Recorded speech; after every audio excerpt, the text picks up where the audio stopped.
we are able to put into practice starting from the smaller matrix, the matrix with one row and one column, just one element. If the matrix is made by the single element A, the determinant of A will be that element. This is the starting point of the recursion. And now we pass to the 2 by 2 matrix, the matrix with 2 rows and 2 columns. In general, it will be made by the element AB, first row, CD, second row.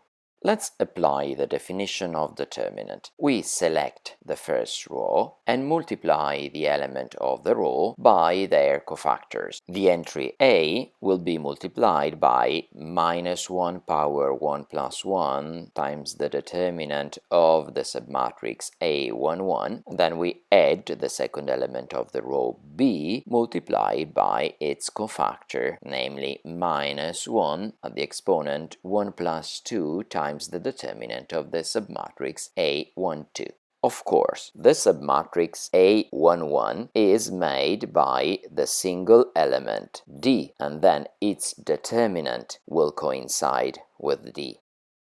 Similarly, the submatrix A12 coincide with the single entry C, and its determinant will be C simply. Remark that the element B is in an odd position, then its cofactor and its first minor will be different in sign. We conclude that the determinant of the 2 by 2 matrix is obtained multiplying A times D and then removing the product B times C.